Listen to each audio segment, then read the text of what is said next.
Normally, kaya maraming tao ngayon, especially dito sa Philippines, na sumasali sa networking dahil sa sobrang hirap maghanap ng work. Kasi ang networking, it's a very good business. Bakit? Magtaas ang economy, magbumaba ang economy, automatic captured ng market. Bakit?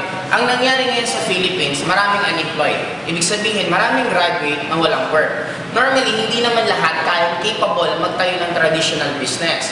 Kaya din maraming tao na involved right now sa networking. Bakit? Una, napakaliit lang ng kapital. Maliban sa maliit na kapital, kahit wala kang experience, kahit may experience ka, marunong ka o hindi, okay lang. Bakit? Ito yung isang negosyo, ang pinakakapital mo lang dito, una pangarap mo. Pag meron ka napakalaking pangarap at kaya mong maturuan, in short, meron kang good learning attitude na willing ka magpaturo sa mga uplines mo, sa mga mentors mo kung paano ka tuturuan, pwede kang kumita. Ang good thing kasi dito, kung i-compare ko lang sa employment, for you to get your dreams, normally it will take you more than 40 years. Bakit? Pag empleyado ka, nakakuha lang sila normally ng milyon after nilang after nilang mag-retire. Ngayon, at age of 20 to 25 years old, automatic, dapat meron ng stable job. Yun ang normally ginagawa. Dapat ganitong edad, meron pa ng stable na trabaho. After dito, malalaman mo lang or makakuha ka ng milyon after 40 years. Bakit? Dito ka magkakaroon ng retirement benefit. Kaya lang, ilang taon ka na, 60 to 65 years old, doon ka lang makakuha ng how much? Mga 2 million, 3 million. Ang dilemma naman sa ganito, paano mo pa mai-enjoy yung pera mo kung normally at that age, saka ka lang makakuha ng milyon? The good thing about networking, ito 40 years plan sa empleyado. Sa networking, may tinatawag kaming 4-year plan. Anong ibig sabihin ng 4-year plan?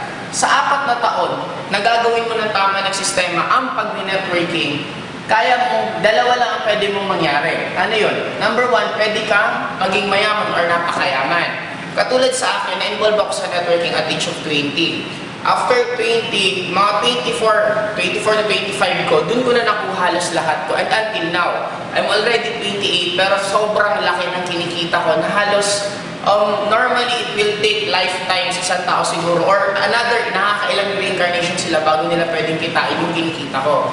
Ang kagandahan sa akin, sa 4 years lang na halos hirap, pagod, sipag na ginawa ko and automatic lahat nakuha ko because of sa networking.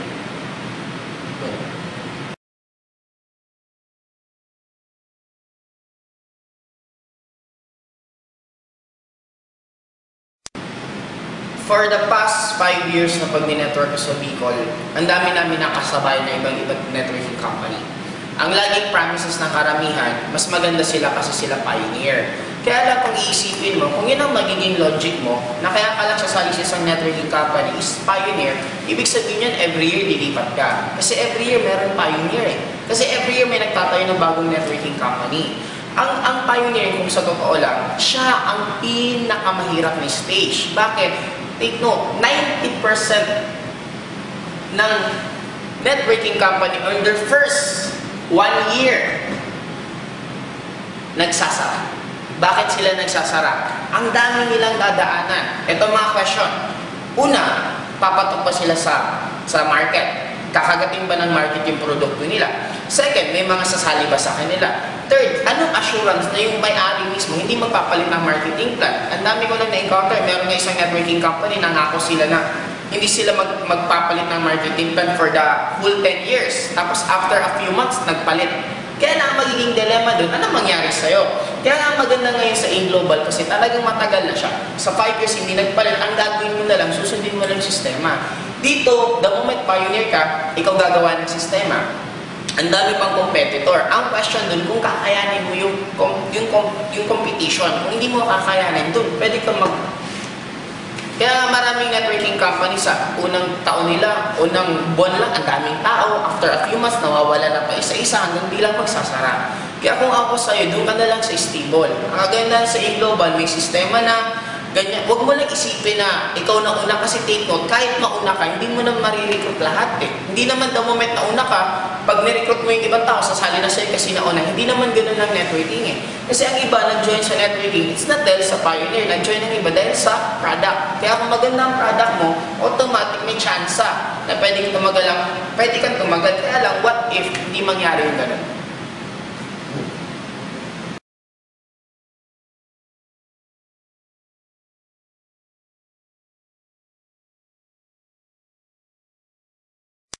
saturation is only a myth in networking. Actually, hindi siya totoo eh. Kasi bakit? Ever since na nagkaroon na ng Forever Living dito sa Philippines, way back 1991, hindi naman lahat ng tao na-recruit nila eh. Hindi lahat ng tao nag-join.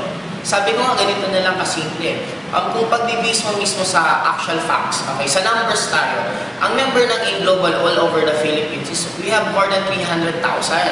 Take note, ilan ang population ng Philippines? Aabot ng 90 million.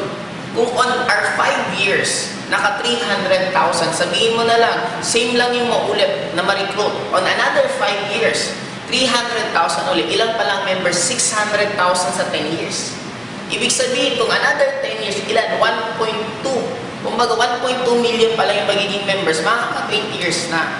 Kaya kung iisipin mo, wala talagang saturation. Bakit? Imagine mo lang isang school. Sabihin na natin, ang re-recruitin mo lang isang school na college lang. Katulad, sabihin na natin, Lasal. Huwag kang lalabas. Hindi ka magre-recruit ng hindi taga-Lasal, kundi taga-Lasal lang. Paano mo sasaturate na ibig sabihin every year may bagong first year? Ibig sabihin, pag may bagong first year, may bagong kang re-recruitin. Kaya kung iisipin, wala talaga siyang saturation. Sinasabi lang siyang may saturation kasi yun ang paminsan nagiging scapegoat ng mga ibang tao na hindi nagiging successful sa pag-network. Or ang iba, yun lang nila, para hindi sila sumali. Pero actually, sa tagal ko na sa industriya ng networking, may mga namimit ako 50 years old na 60 years old na first time nila ma-recruit sa networking. Ito yung tanong doon, saan sila nabuhay?